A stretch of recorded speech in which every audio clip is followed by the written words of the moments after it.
Why are so many young women today afraid to identify themselves as feminists? And where do they find their role models? In politics? At the movies? How about in the Bible? This is Signs of the Times Radio with Kent Kingston.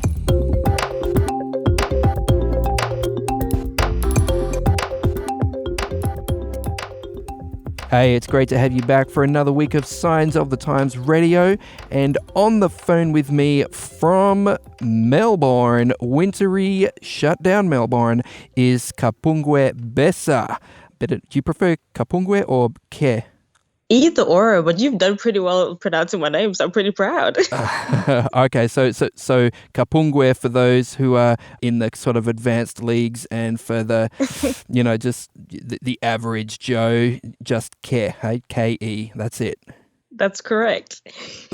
That's cool. Hey, so how is Melbourne? You sound relatively cheery, but on the news we're seeing terrible things and shutdowns. I think just recently we've had the law passed that everyone in public in Melbourne must wear a mask, and you will risk fines if you're caught without a mask. Wow, this is hardcore.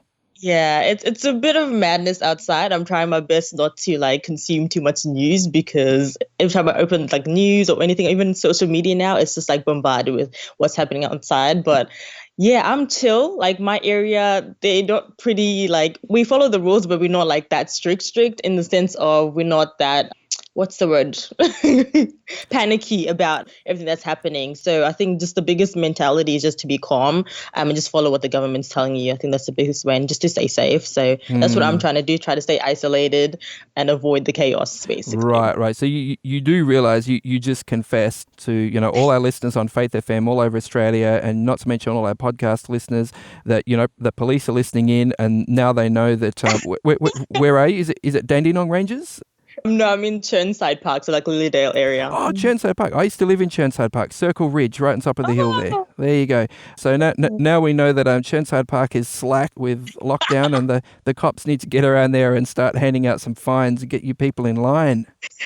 Oh, no. We try. I just feel like it's so calm, because even when I go to the stores, even though if I'm wearing a mask and whatever, everyone's wearing a mask, but it's still this thing, we just seem chill. Everyone just seems calm. And I'm like, oh, okay, if everyone else seems calm, I'm guessing it's not that big of a deal. We're still following the rules and stuff. But yeah, it's just a daily normal life on this side. So look, I guess it's difficult to stay panicked forever. Hey, at some point, the adrenaline has to reduce, and you're like, well, this, as people say, this is the new normal, at least for a little while. Yeah.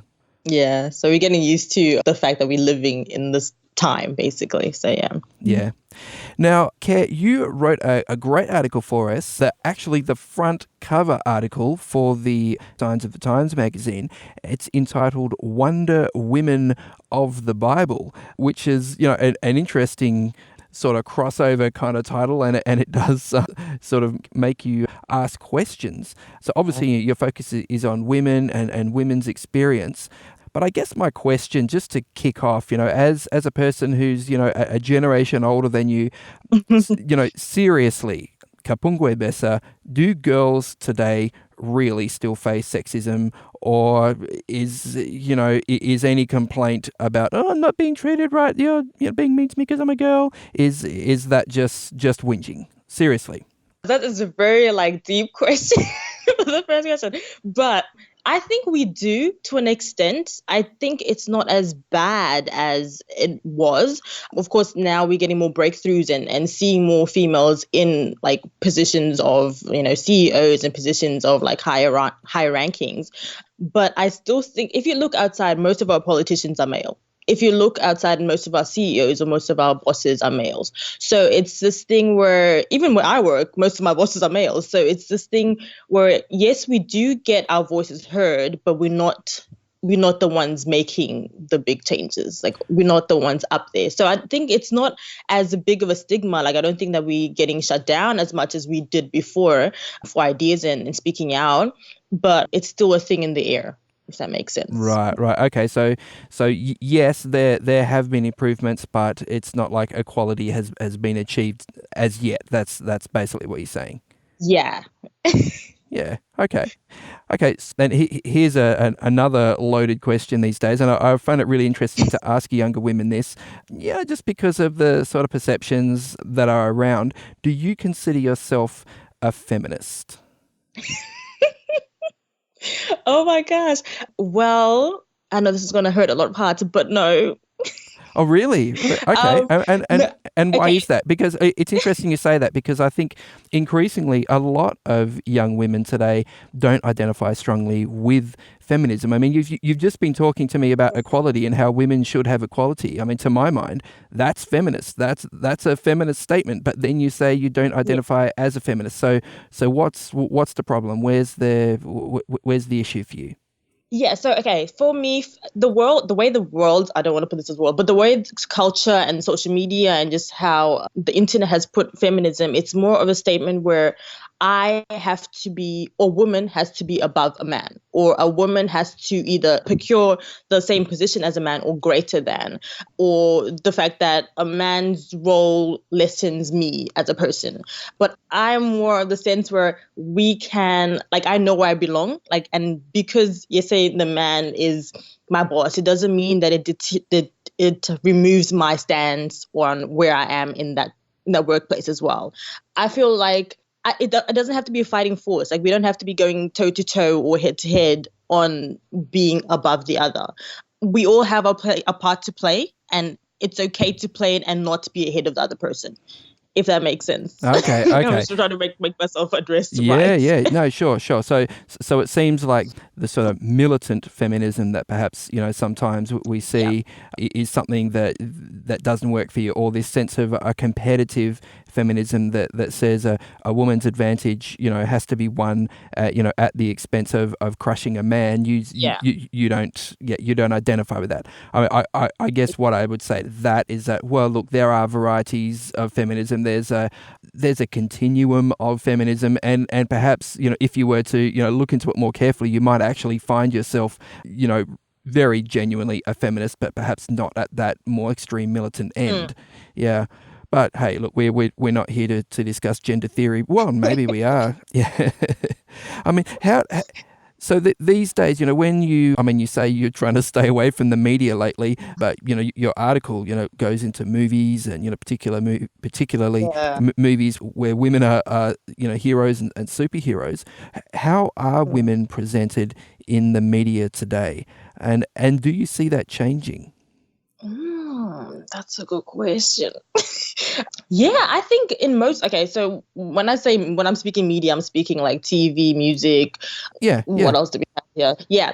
So I think, yes, I believe that we're getting more. We've been in, how to explain it. So being put in places where we can be the leading woman in this situation. So I see more women being the head of the leading ladies of casts, leading ladies of TV shows, leading ladies of movies. And I'm like, yes, this is what I want to see. So it's good in the media that we're seeing more of it. And like, yeah, like I'm really happy with what's happening in that sphere of things.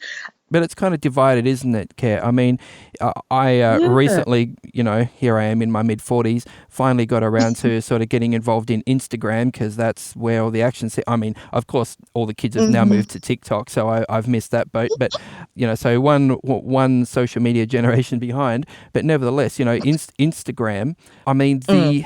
the number of like images of young women with swimwear with their buttocks hanging out on Instagram Mm. is just unbelievable. Like as a someone trying to set up an Instagram feed of images that I was interested in, it was like dodging potholes in a on a really rough road.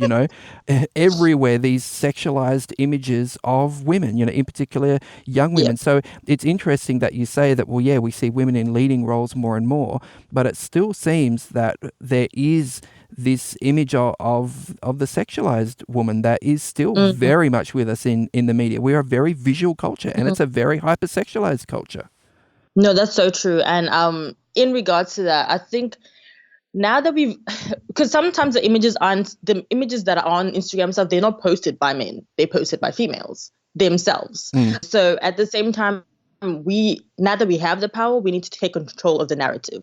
So in a way, we put ourselves sort of in a way in a porthole where we're like, okay, I know this is what some media shows us the best way to be attractive, or the best way to be seen is to be half dressed, basically. And yes, we ourselves do sexualize ourselves to an extent, because that's what we think the world wants. That's what we think the male audience wants to be for us to be attractive, to be desired. So it's this thing where we can change the narrative, like, because we've got the power now to do that. We've got Instagram, we've got social media.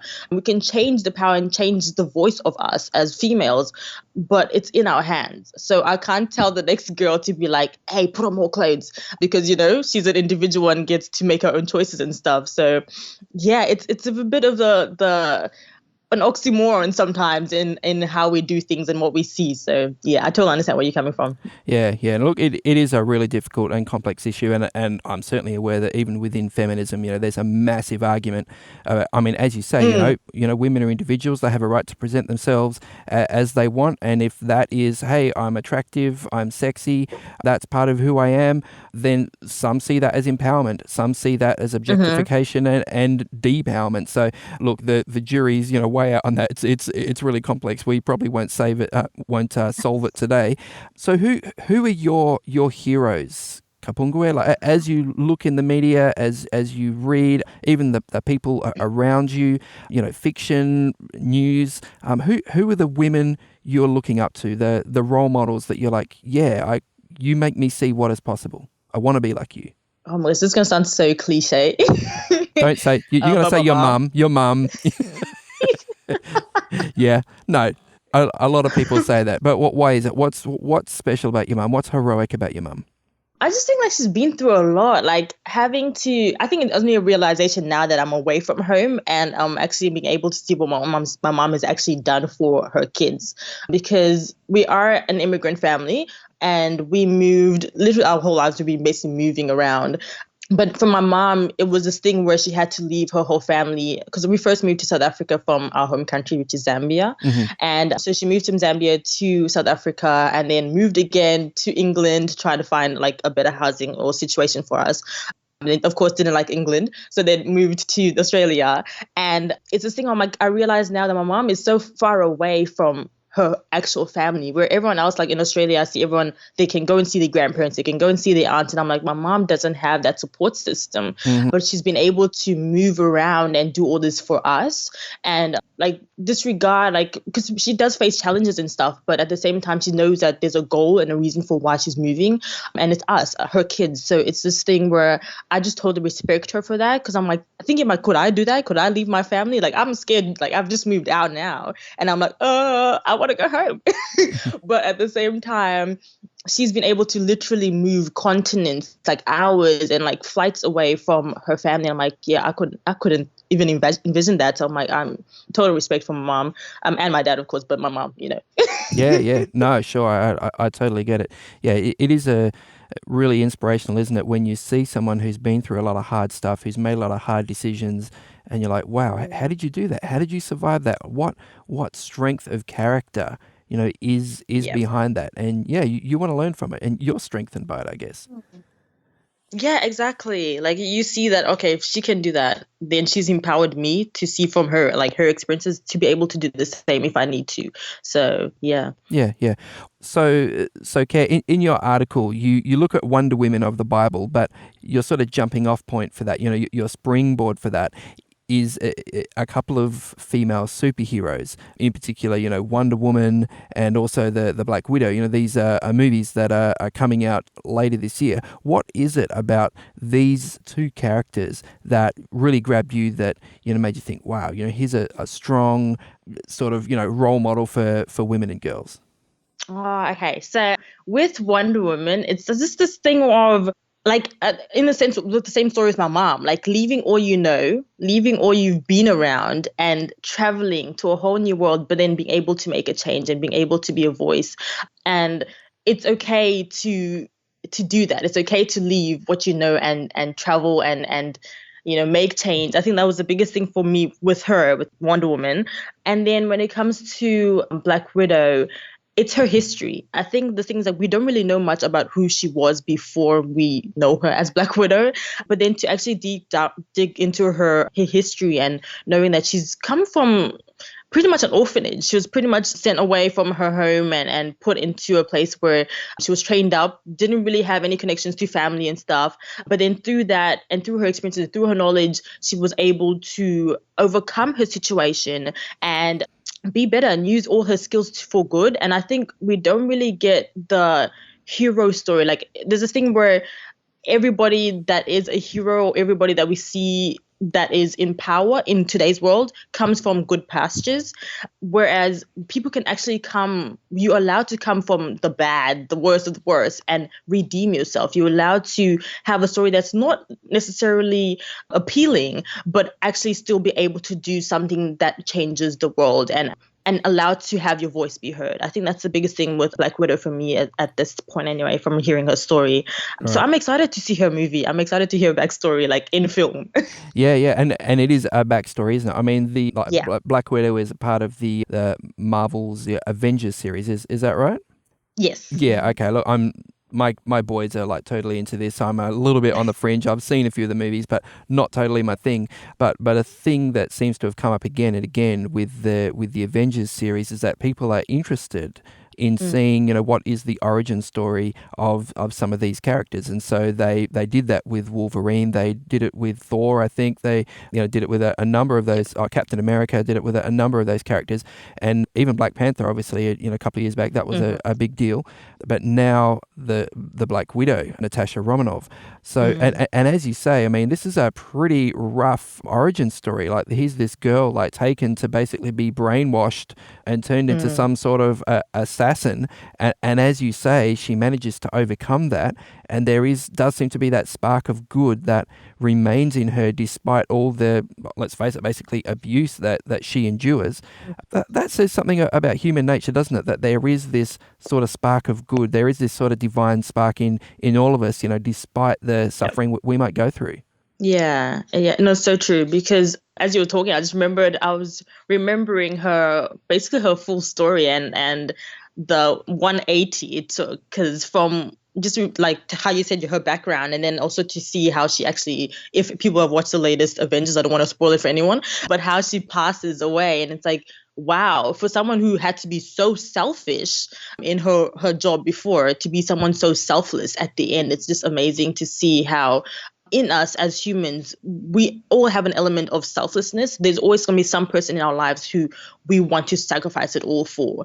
And we're all capable of love in that sense as well. So it's amazing to see, just how divine it is, how innate it is in us, even though it's deep, like for some people it's there. So yeah. Yeah, wow. And the interesting thing that you do in your article, Care, is that you make this comparison between, this fictional character, Natasha Romanoff, the Black Widow, and a biblical character of Rahab. Can you tell us a little bit about Rahab, and then perhaps explain for us, how you see these two characters linking? Okay, so Rahab it's stories in Joshua 2, if I'm correct, but I think that's correct. Yep. And it's basically about a woman who is a prostitute, a promiscuous woman during that time into the city of Jericho. And her city was meant to be basically invaded by the Israelite army, and they were meant to come and take over their city. And she knew this from probably word would have gone around and stuff. And there were two Israelite spies that came into Jericho and they were meant to sight the land. And they were running away from the Jericho army or Jericho soldiers that were meant to come and capture them because they had news that they were in their city. So Rahab takes these men and hides them on top of her house and basically says to the men, or she lies to the soldiers when they come knocking at her door, that when the soldiers come knocking at her door to tell her, bring the soldiers out, the Israelite soldiers out, because we know they're in your house. And she's like, no, they're not in my house. They ran away, they went past the gate or whatever. Yeah, they went that way. Quick, hurry, go catch them. Yeah. So basically lying to the soldiers, love her, but to protect them. So she hid them up on her roof, and she asked the soldiers, once the Jericho soldiers had passed, she asked the Israelite soldiers, "Can you please protect my family? I know who your God is. I know the person that has taken you out of Egypt. I know." She's basically telling me the whole backstory of the Israelite backstory and how God has really worked in their lives and has held them as a community. And she says to them, "Please protect my family, whatever happens, because I know you're going to come and destroy my city. I know it's a definite, but protect my family." And they promised it. They're like, "Yeah, we'll protect your family. We'll make sure that you are safe." And yeah, and it's the story of what was the most impactful to me was the fact that this woman is not. It's not your everyday woman that would probably read the Bible or would probably go to church. Like it's not it's not that person. It's the person who would go outside, make money by, unfortunately selling her body. And God and prostitution isn't really a context that you see together. But for her, I think she must have had an epiphany moment, or the Holy Spirit, in terms of she would have been convicted that the Lord that they serve must be so powerful, and I would want to serve that Lord because he's protected his people. And in other terms, she wouldn't want to be harmed either. She knows that there's some good, or there is ultimate good in the person they serve. And in a way, because when you actually read the story about where she hid the Israelites, the spies, the things yeah. that the straw that she hid them under was actually straw that was actually quite worthy. Like it was quite an expensive straw. That was flax, I think it was, from memory. Yeah, the flax. Yeah, she hid the spies under piles of flax on her roof. Yeah, I remember that. Yeah, exactly. I was trying to remember the word. I was like, what's the word? Which is what linen is made out of. And I think in the Bible, linen is well known as a very sort of, fine linen, is a very luxurious sort of fabric. So, yeah, it's interesting to note that. Yeah, so it's very interesting to see that she must have been trying to change her life for her to have that, or to want to have a new second business, to just change her trajectory of life. Instead of having to sell her body, she can sell actual clothing or linen or things that would make probably the same profit to suffice and survive. So to see that now, instead of her having to sell those linens, she's basically getting her life saved through the Israelite army. So yeah, it's crazy. And I guess, Care, you do see in that story, I mean, here's a woman, as you say, living as a prostitute, which, would have been traumatizing, demeaning to a certain extent. But nevertheless, she cares so much for her family, and this is the family that, that has allowed her to go into prostitution. I mean, who even pushed her? Who knows? But nevertheless, she's like, hey, I want to look after my family. That is an incredible spirit of self-sacrifice that you see there, and that story certainly raises a lot of issues. Here's someone who is clearly seen to be, one of the good guys, and nevertheless, she lies, she deceives, she betrays her own people. It's an ethical minefield, and a really, really interesting story to read and to think about. So the other character you really go into, Care, is Wonder Woman, and you make that comparison with Deborah in the Bible. So, of course, in the first Wonder Woman movie, I've seen this. This is, I think her name is Diana. She lives on this sort of hidden island with these Amazon, women warriors. But then Diana actually leaves that sort of that safe place, that place of refuge, to go and take on the Nazis in World War II, I think. But then there's the biblical story of Deborah. Tell us about that and how that links back to this fictional story of Wonder Woman.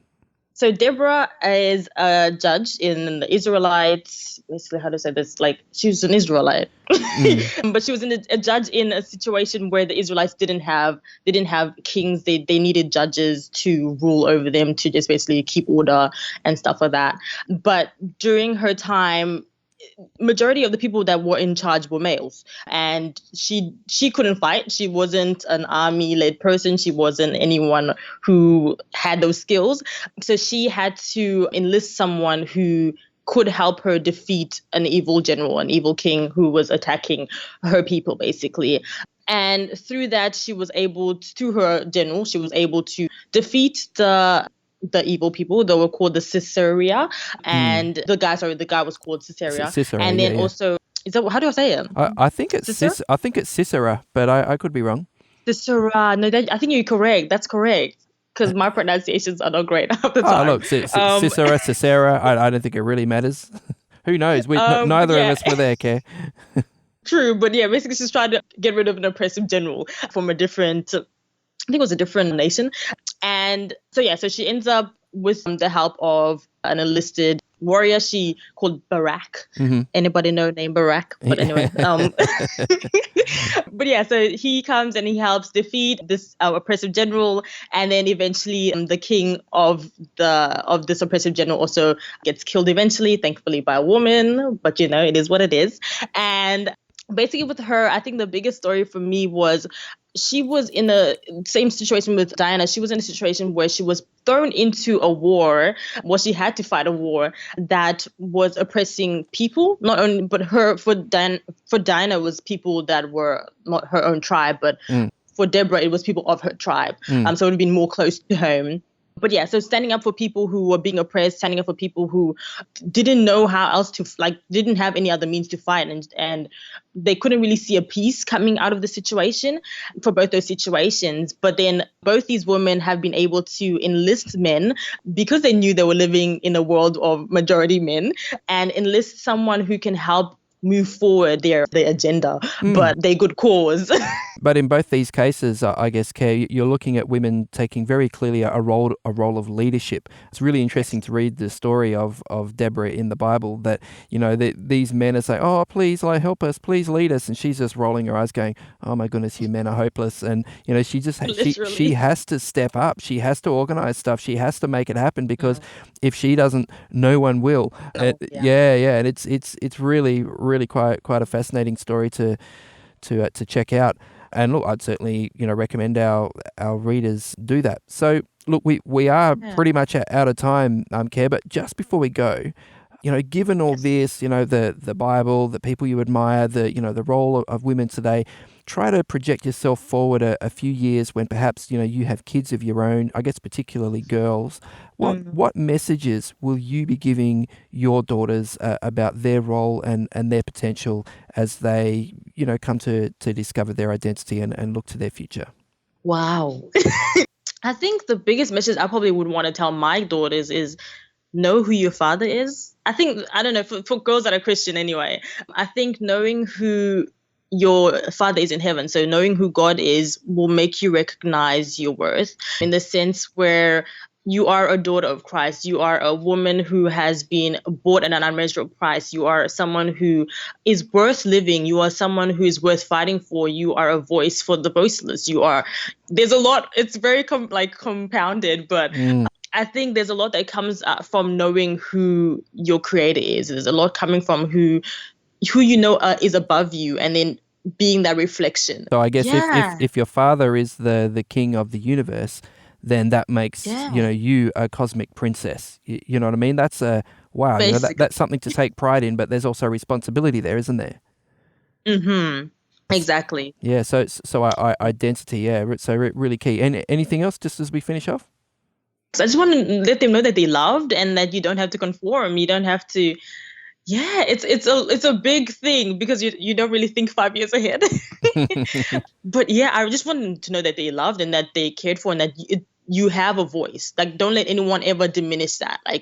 You were created on this earth for a purpose and a reason, and it's not to be silent in a sense. So yeah, if that's to 5 people, if that's to 1,000 people, you have someone's waiting to be listening to you. Someone's waiting to listen to you, basically. So yeah, I think that's one of the biggest ones that I would probably say. Wow. No, I really like that, Care.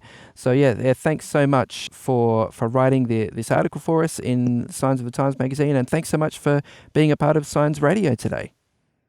Thank you so much for having me. It was so compounded. There was so much to discuss, but of course we can't do all of that in half an hour, but Well, look, at least our listeners should read the article because that's certainly a great start. Thanks, yes, Care. Exactly. Thank you so much. Today's episode was based on an article appearing in this month's Signs of the Times magazine. A subscription is just $26 for 11 issues a year. To find out more, visit signsofthetimes.org.au. Signs of the Times has been published in Australia since 1886 and is proudly produced by Adventist Media. This is an Adventist Media podcast.